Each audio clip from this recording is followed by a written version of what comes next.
maintenant, on est des pros sur tout ce qui a rapport avec les rendements, les taux d'intérêt, le marché obligataire, etc. Alors, il est temps de parler de la courbe de rendement. Okay. Alors, la courbe de rendement, qu'est-ce que c'est? Alors, ce qu'on fait, c'est qu'on prend une catégorie d'actifs de la même famille. Donc, par exemple, le classique, c'est les obligations fédérales. Okay? Et donc, on va prendre des obligations fédérales et on va prendre des maturités différentes. Donc, les obligations de court terme, donc 3 mois, 6 mois, 1 an, ainsi de suite. Donc, tout ce qui a rapport avec le marché monétaire, moyen terme, 2 ans, 3 ans, 5 ans, 7 ans, et long terme, 10 ans, etc. OK? Et ce qu'on va faire, c'est qu'on va mettre les rendements sur un axe ici. Les rendements sur un axe et la maturité de l'autre. Donc, la longueur de la maturité de l'autre. Maturité ici. Donc, qu'est-ce que je veux dire par là? Bien, ici, c'est court terme. Donc, ça, c'est le marché monétaire. Les actifs de court terme, donc 3 mois, 6 mois, 1 an, donc c'est le marché monétaire, ils ont généralement des taux bas. Okay? Donc, généralement, plus bas que la moyenne des autres marchés. Et le moyen terme, c'est comme entre les deux, on va dire. Et le long terme, c'est ici. Donc, les obligations, par exemple, à 10 ans. Ce serait le classique. Donc, généralement, les obligations à 10 ans ont un rendement un peu supérieur aux obligations au rendement à court terme. Donc, c'est une affaire là, un peu par en haut. Okay? Des fois, c'est très par en haut. Des fois, c'est plus plat, ainsi de suite. On va parler de ça. Mais c'est ça la courbe de rendement. Donc, c'est les taux de court terme, les taux de long terme à l'intérieur d'un même graphique. Et une mesure qu'on prend souvent, c'est la différence entre les taux de long terme et les taux de court terme. Donc, on prend les rendements de long terme moins les rendements de court terme. Donc, par exemple, le rendement sur l'obligation à 10 ans qui est ici. Okay? Donc, c'est un chiffre, là, mettons 2. Et le rendement sur le marché monétaire, mettons 1. Donc là, ça serait 2 moins 1 égale 1. Donc, c'est positif. C'est positif. Okay? Et généralement, c'est comme ça. C'est-à-dire que généralement, cette différence-là, elle est positive. C'est plus grand que 0. Donc, les rendements à long terme sont supérieurs aux rendements de court terme. Okay? Ensuite, très souvent, les rendements en général bougent ensemble. Donc, lorsque les taux de court terme augmentent, les taux de long terme augmentent aussi. Ce n'est pas toujours parfait, n'est-ce pas? Donc, des fois, par exemple, vous allez avoir quelque chose comme ceci. Donc là, mettons qu'on commence comme ça. Okay? On commence comme ceci. Là. Et il arrive quelque chose et ça fait quelque chose comme ça. Okay? Donc, par exemple, la courbe de rendement devient, non seulement elle se déplace vers le haut, mais elle devient plus verticale. Donc, ça peut être comme ça. Des fois, ça bouge parallèlement, donc vers le haut, ainsi de suite. Mais généralement, les taux d'intérêt bougent ensemble. C'est-à-dire que lorsque les taux de court terme augmentent, généralement, mais pas toujours, les taux de court terme, les taux de long terme augmentent aussi et ainsi de suite. Okay? Donc, ils bougent ensemble dans la même direction.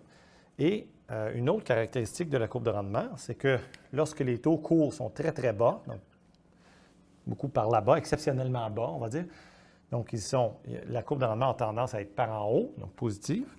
Et lorsque les taux de court terme sont exceptionnellement élevés, donc plus élevés là, que la moyenne là, historique, de beaucoup, alors la courbe de rendement a tendance à être par en bas. Okay? Donc, ce sont des caractéristiques de la courbe de rendement. Maintenant, comment on fait pour expliquer ces caractéristiques-là? On a 3 théories, si on veut, pour expliquer le comportement de la courbe de rendement. La première et la plus simple, c'est la théorie des anticipations sur les taux d'intérêt ou la structure à terme des taux d'intérêt. Selon cette théorie-là, les actifs de court terme et de long terme sont parfaitement équivalents. Alors, j'explique. Ça veut dire que placer mes fonds, donc mon épargne, pour 2 fois 1 an, donc j'achète une obligation à 1 an, j'attends 1 an, j'achète une autre obligation à 1 an pour une autre année, ça fait 2 ans, n'est-ce pas?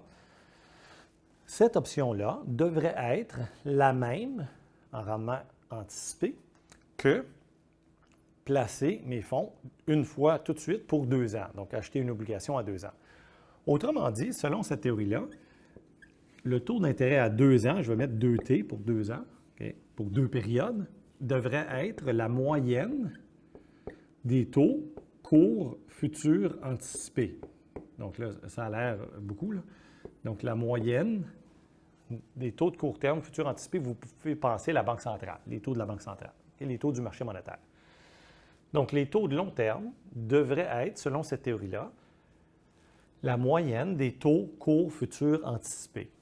Donc, pourquoi je dis anticipé? Bien, le IT, on le connaît, on est dedans, on est en train on peut observer le taux d'intérêt de court terme en ce moment, celui-là, mais les autres taux, IT plus 1, IT plus 2, IT plus 3, c'est le taux du marché monétaire qu'il y aura dans le futur, donc dans 6 mois, 1 an, peu importe, okay? Et l'autre année d'après, et l'autre année d'après.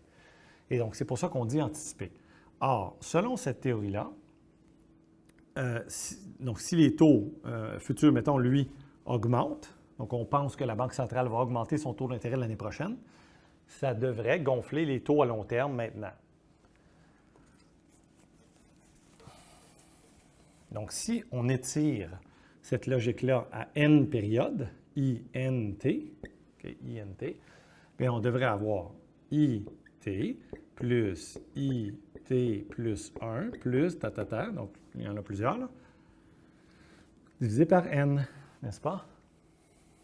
Et donc, si les taux courts futurs augmentent, les taux longs maintenant, les taux d'intérêt de long terme maintenant devraient augmenter. Par exemple, les obligations fédérales à 10 ans devraient augmenter.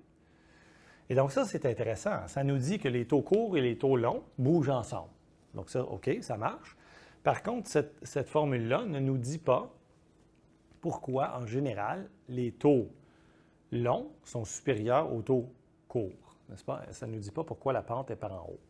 Ça ne nous dit pas non plus pourquoi, lorsque les taux courts sont très, très bas, elle a tendance à être par en haut. Lorsque les taux courts sont très, très élevés, elle a tendance à être par en bas. Ça ne nous explique pas ça. Donc, il y a une autre catégorie, si on veut, de modèle, qui est le modèle des marchés préférés ou segmentés. Ce n'est pas tout à fait la même théorie, mais finalement, ça revient au même. C'est que, alors ça va comme ceci, la logique de celui-là. Okay, donc, encore une fois, on a la maturité ici. Et le rendement ici. Alors, cette logique-là nous dit ceci. Le court terme est préféré. Tous les actifs de court terme sont préférés aux actifs de long terme. Donc, ça, c'est court terme, long terme. Alors, puisqu'ils sont donc préférés, donc les actifs de court terme sont préférés, donc les gens les aiment plus. OK?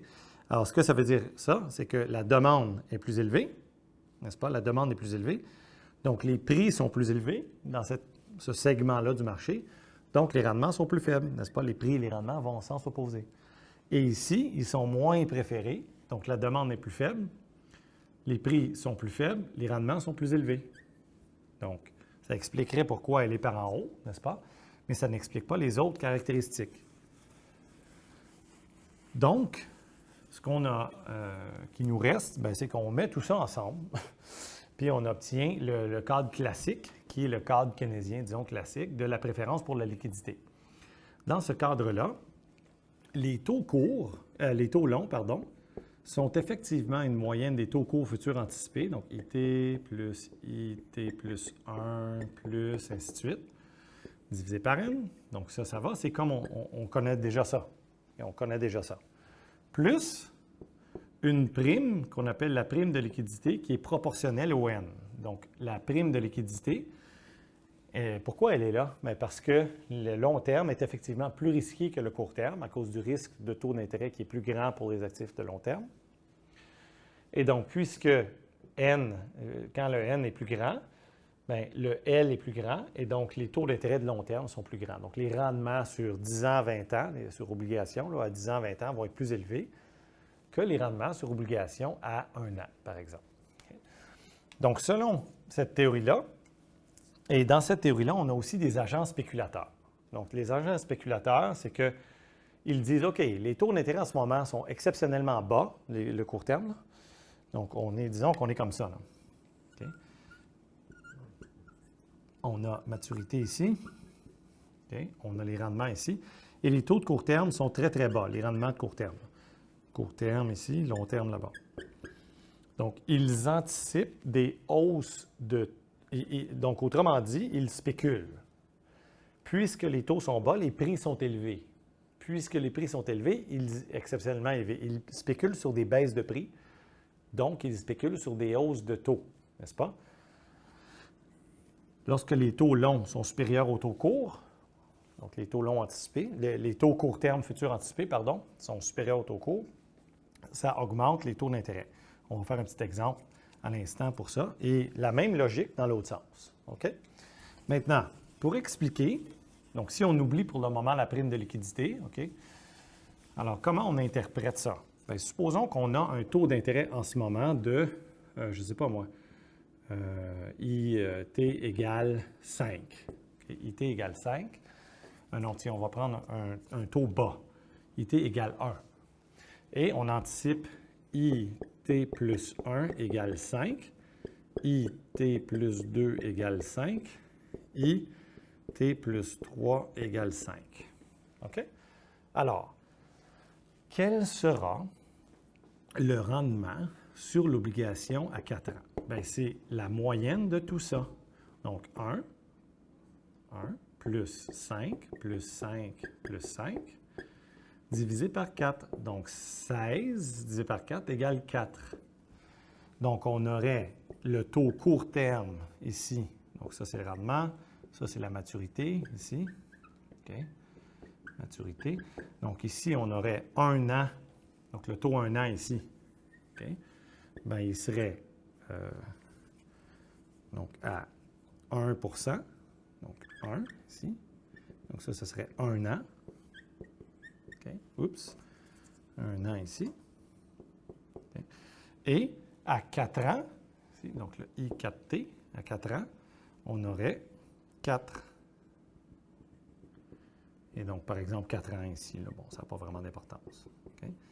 Et donc, ce qu'on constate, c'est que la courbe de rendement serait bel et bien à pente positive, n'est-ce pas? Pente positive. Donc, lorsque la courbe de rendement est à pente positive, on anticipe des hausses de taux courts futurs. Dans quelle conjoncture est-ce que les taux courts futurs, on pense qu'ils vont augmenter? Réfléchissons à ça. Donc, si les taux courts futurs vont augmenter, ça veut dire que la Banque centrale va resserrer sa politique monétaire, n'est-ce pas? Pourquoi une banque centrale resserre sa politique monétaire? Parce que l'économie roule plein régime, ça va bien. Le chômage baisse, il est super bas. Et donc, donc lorsqu'une courbe de rendement est à pente positive, c'est généralement signe de bonne conjoncture à venir. Donc, on anticipe que les choses vont s'améliorer, si on veut. Et de la même façon, si les taux courts futurs, on anticipe qu'ils vont baisser. Donc, supposons par exemple qu'on a IT égale 5, par exemple, et on va y aller extrême, IT plus 1 égale 1, IT plus 2 égale 1, IT plus 3 égale 1. Okay. Alors, qu'est-ce qu'on a pour le taux 4 ans? On a 5 plus 1 plus 1 plus 1. Donc, 5 plus 1 plus 1 plus 1. Ça fait 8. Divisé par 4, ça fait 2. Quelle serait la courbe de rendement à ce moment-là? Donc, on aurait notre rendement ici, notre maturité là. On aurait, à court terme, on aurait 5 de rendement, n'est-ce pas? 5 ici. Donc, pour 1 an. Et à 4 ans, on aurait 2. Donc, 4 ans, mettons. On aurait 2 ici. Donc, je vais le mettre quelque part ici. OK? Et donc, on aurait une courbe de rendement à pente négative. Lorsque la pente de rendement est négative, donc les taux longs sont inférieurs aux taux courts, on anticipe des baisses de taux courts futurs. Donc, on anticipe que la Banque centrale va baisser ses taux dans le futur. Qu'est-ce que ça veut dire généralement, ça? Ça veut dire qu'on anticipe qu'il va y avoir une récession ou un ralentissement économique important et que la Banque centrale va sentir le besoin de relancer l'activité économique avec des baisses de taux d'intérêt. Okay? C'est vraiment ça que ça veut dire. Donc ça couvre la courbe de rendement. Et donc, évidemment, on comprend pourquoi la courbe de rendement est utilisée en conjoncture économique, là, en analyse de conjoncture économique, lorsque la courbe de rendement s'inverse, c'est-à-dire que les rendements de long terme deviennent inférieurs aux rendements de court terme. Okay? Donc, les rendements long terme deviennent inférieurs aux rendements de court terme. Donc, la différence est négative, c'est ça que ça veut dire. Donc, souvent, après ça, donc 12 à 24 mois après, très souvent, il y a une récession. Donc là, on s'en sert comme indicateur avancé. Ça veut dire que les marchés en général anticipent un ralentissement important à venir. Okay? Et lorsque la courbe de rendement devient plus verticale, c'est signe qu'on pense que ça va bien aller à partir de maintenant. OK, donc, voilà.